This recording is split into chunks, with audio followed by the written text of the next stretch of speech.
So welcome to Module 2, and we're going to start getting our hands dirty now and start writing some code. We're going to build our projects and we're going to build the foundations for our application.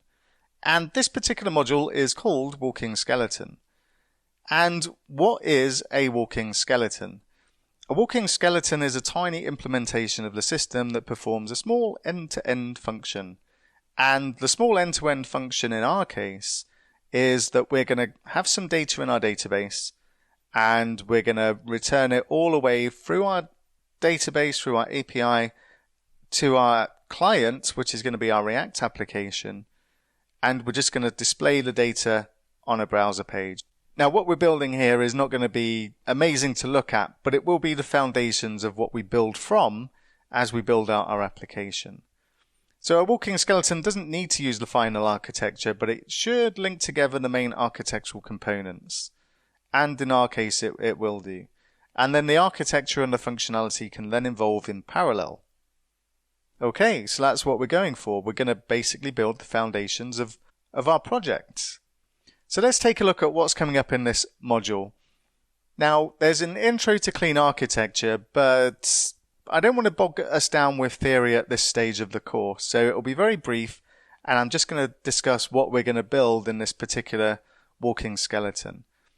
To build our projects and to create our projects, we're going to be using the .NET command line interface. We'll then take a review of the project templates, what we get when we build our projects. We'll make sure our application can run, of course.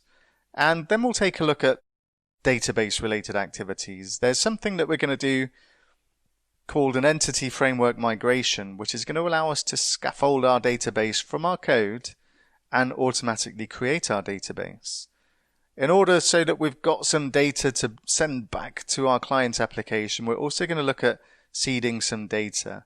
We'll also take a look at Postman so that we can test our API is working. And we'll use Git so that we can save all of our changes into source control. So that's what's coming up in this module. And before we begin, I just want to take a very brief look at our application and our architecture. I'm not going to worry too much about explaining what clean architecture is at this moment in time, but the very basics of it is that our domain lives at the center of our application universe and has no dependencies on anything else. It's domain-centric. Our application project is going to contain all of our business logic for this application. And then our API project is going to be a layer around this, and our API project is going to be responsible for receiving and responding to HTTP requests. And then we've got our persistence project, which is obviously going to be responsible for providing database access and the queries that we need to get data from our database. And the projects that we're going to be creating are simply 4 projects. We're not going to create a single monolithic project in this application, and I'll come on to the reasons why, but whilst it might sound a bit complicated and over-engineering, it really does make our application more simple to reason about, and there are some reasons for doing so, which I'll come back to later, but for now, let's get our hands dirty and write the code. But just to give you a very quick overview about what these projects are actually for, the API project is going to be responsible for receiving requests, HTTP requests, and responding to them. Our application project is going to process our business logic. So if our API needs to get a list of, we're creating activities, if our API needs to get a list of activities, it's going to need to ask the application project to go and get them. Our application project has a dependency on a domain, and this is going to contain our domain entities, and everything revolves around our domain entities in this particular application. And our domain project does not depend on anything else. And then we've got our persistence layer that provides access to the database. So another thing I like to do with these courses is provide a before and after view so that we can take a look at what we're aiming for when we reach certain milestones, such as reaching the end of a section.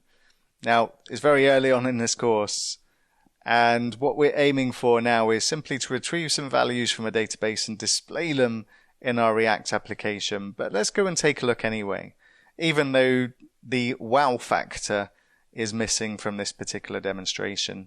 But what we have here is the before view, and we're basically starting from nothing. An empty terminal window or an empty command line, or what I sometimes refer to it as a world of possibilities. You can create anything from here.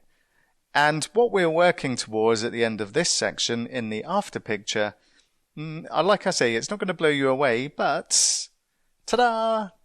We're going to display some values on a web page. Now, I know it doesn't look like much, but these values are coming back from data that's stored in our database, and even though it doesn't look like it, that is actually a React application that's showing that data. And what we're looking at here is really the very early foundations of our application.